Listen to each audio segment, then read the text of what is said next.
Charlotte's Web by E.B. White. Chapter 18. The Cool of the Evening. In the cool of the evening, when shadows darkened the fair grounds, Templeton crept from the crate and looked around.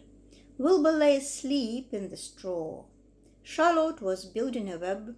Templeton's keen nose detected many fine smells in the air. The rat was hungry and thirsty. He decided to go exploring. Without saying anything to anybody, he started off. "Bring me back a word," Charlotte called after him. "I shall be writing tonight for the last time." The rat mumbled something to himself and disappeared into the shadows. He didn't like being treated like a messenger boy. After the heat of the day, the evening came as a welcome relief to all. The Ferris wheel was lighted now. It went round and round in the sky and seemed twice as high as by day. There were lights on the midway, and you could hear the crackle of the gambling machines and the music of the merry-go-round and the voice of the man in the Beano booth calling numbers. The children felt refreshed after their nap. Fern met her friend Henry Fussy, and he invited her to ride with him in the Ferris wheel. He even bought a ticket for her, so it didn't cost her anything. When Mrs. Arable happened to look up into the starry sky and saw her little daughter sitting with Henry Fussy and going higher and higher into the air, and saw how happy Fern looked, she just shook her head. My, she said, "Henry Fussy, think of that." Templeton kept out of sight. In the tall grass behind the cattle barn, he found a folded newspaper. Inside it were leftovers from somebody's lunch, a devoured ham sandwich, a piece of Swiss cheese, part of a hard-boiled egg, and the core of a wormy apple. The rat crawled in and ate everything. Then he tore a word out of the paper, rolled it up, and started back to Wilbur's pen. Charlotte had her web almost finished when Templeton returned, carrying the newspaper clipping.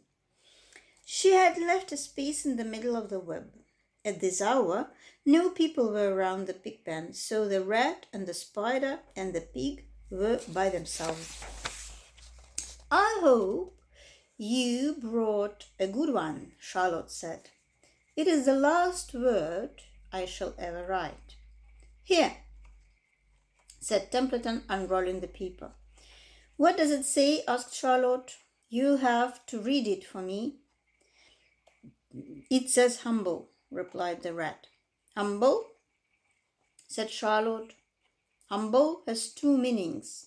It means not proud, and it means near the ground."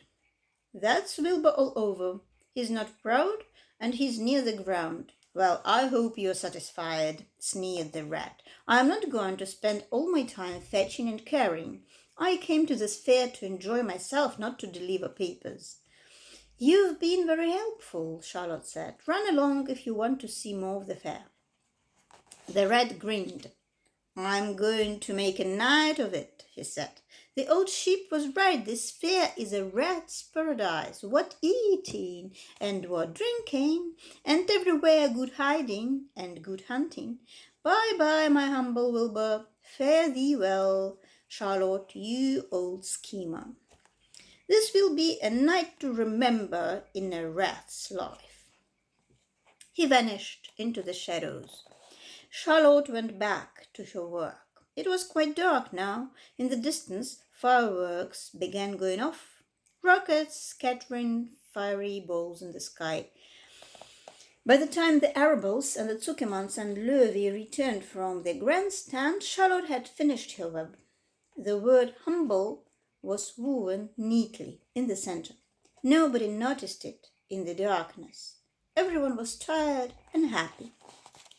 Fern and Avery climbed into the truck and lay down. They pulled the Indian blanket over them. Löwy gave Wilbur a forkful of fresh straw. Mr. Arable patted him. Time for us to go home, he said to the pig. See you tomorrow.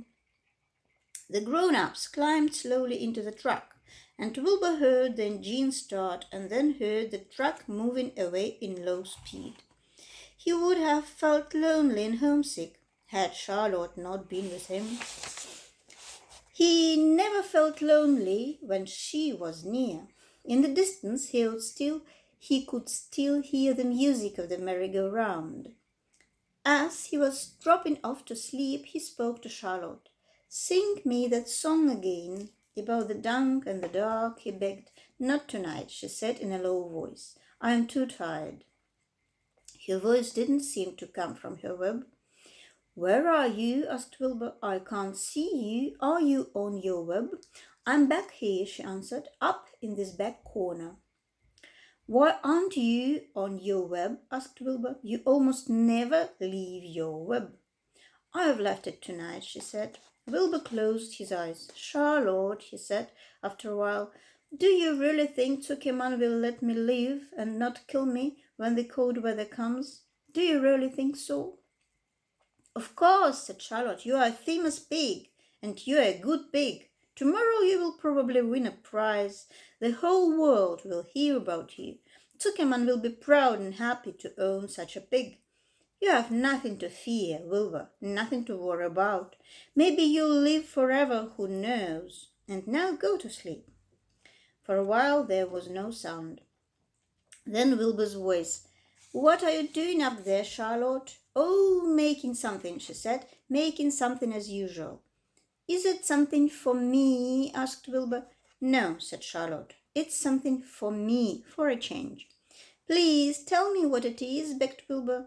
I'll tell you in the morning, she said, when the first light comes into the sky and the sparrows stir and the cows rattle their chains, when the rooster crows and the stars fade, when early cars whisper along the highway. You look up here and I'll show you something. I'll show you my masterpiece. Before she finished the sentence, Wilbur was asleep. She could tell by the sound of his breathing that he was sleeping peacefully, deep in the straw. Miles away at the arable's house, the men sat around the kitchen table eating a dish of canned peaches and talking over the events of the day. Upstairs, Avery was already in bed and asleep. Mrs. Arable was tucking Fern into bed. Did you have a good time at the fair? She asked as she kissed her daughter. Fern nodded.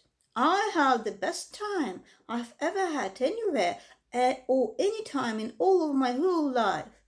Well, said Mrs. Arable, isn't that nice?